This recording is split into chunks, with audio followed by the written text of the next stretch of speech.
Et coucou mes belles âmes, bienvenue à vous mes chers amis, je suis heureuse de vous retrouver, mes artisans de paix, soyez bénis mes belles âmes.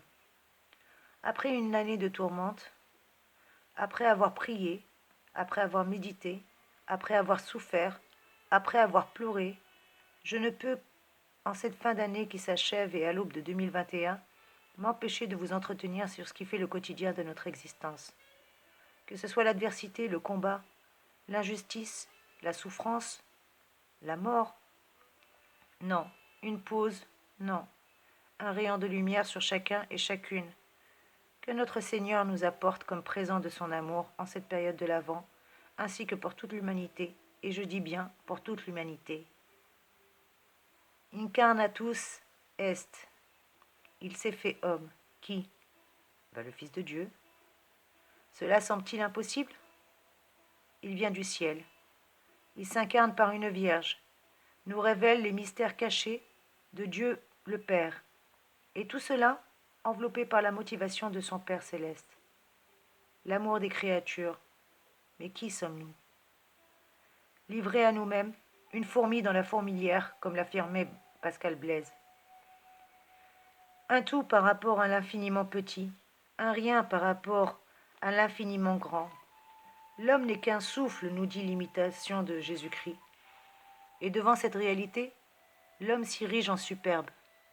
Son orgueil le pousse à s'enfler, à s'imposer. L'homme se croit au-dessus du Créateur, ou qu'il le reconnaisse ou pas, et plus encore en notre siècle troublé de désordre et de haine. C'est dans notre plus profonde humilité que nous devons demander à l'enfant Jésus, Dieu de nous éclairer tout au long de notre vie. En effet, chaque jour, comme saint Paul, nous vivons la dualité à faire le bien ou à faire le mal, enclins à se faire piéger par les suppôts de Satan, qui apportent avec eux le cortège immense de cadeaux empoisonnés.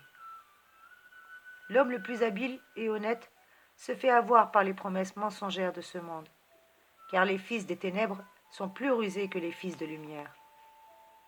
Aussi, en ces temps et en ces fêtes de Noël, supplions l'enfant Jésus qui va grandir en grâce et en sagesse devant Dieu, de nous soutenir dans notre combat de tous les jours. Un enfant dans toute sa faiblesse est Dieu fort. Un enfant dans toute son indigence et sa dépendance est riche comme personne. Le prophète en avait parlé comme d'une grande lumière, et au sujet de la paix venue de lui, il avait affirmé « Le bâton de l'oppresseur, toutes les chaussures du soldat qui piétinait bruyamment le sol, seraient dévorées par le feu. » Voir Isaïe chapitre 9, du verset 1, 3 et 4. Quand saint François d'Assise célébrait Noël pour la première fois, en 1223, il appelait Noël la fête des fêtes. Cet enfant nous apporte la paix, nous apporte la lumière, nous apporte l'espérance, mais surtout nous apporte le salut. Ce ne sont pas des cadeaux des humains, mais bien le cadeau que le ciel nous donne, que Dieu nous donne, à tous, à nous tous qui en avons tant besoin, nous tous qui avons tant besoin de réconfort et de paix.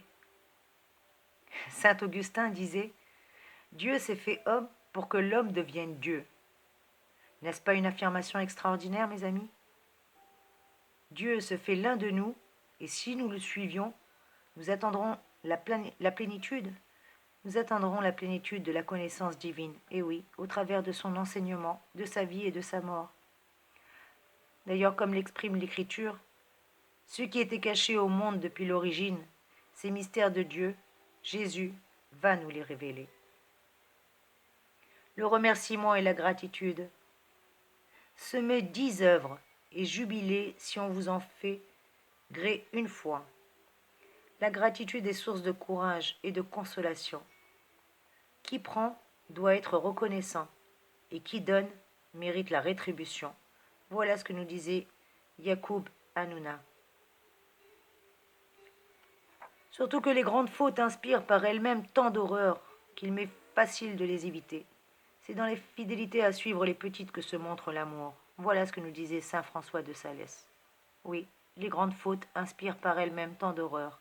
Il m'est facile de les éviter, car c'est dans la facilité et dans la fidélité, surtout, à fuir les petites que se montre l'amour. Voilà ce que nous dit en cette belle journée. En tout cas, mes amis, le message de Noël est aussi celui de l'humilité. Et oui, plus on est humble et plus on est grand. Plus on est détaché de la terre et plus on est riche. L'humilité est la clé de voûte de la sainteté, le canal d'où provient toute grâce, capable de nous sanctifier et de mieux accomplir la sainte volonté de Dieu. Alors, mes chers amis, laissons-nous bercer avec les anges qui chantent la venue de notre Dieu. Laissons-nous, comme dans Le Petit Prince de Saint-Exupéry, bercer, mais aussi apprivoisés par la magie de celui qui nous tend les bras et qui nous aime tellement. Laissons-nous façonner par ces petites mains tendues d'enfants. À chacun et à chacune d'entre nous, recevons dès maintenant la grâce qu'il nous donne en abondance. Oui, mes chers amis, mes chers artisans de paix, oui, mes belles âmes, que cette paix de Noël rayonne sur nous tous et sur chacun de nous, et dans une action de grâce, remercions Dieu le Père pour avoir envoyé son Fils notre Seigneur Jésus-Christ dans ce monde, non pour nous condamner, mais pour nous sauver, en nous apportant sa lumière et sa paix, fruit de son amour éternel pour les hommes. Je tiens à remercier le Père Jean-Christian Mercier. Gratitude infinie, mes amis. Soyez bénis.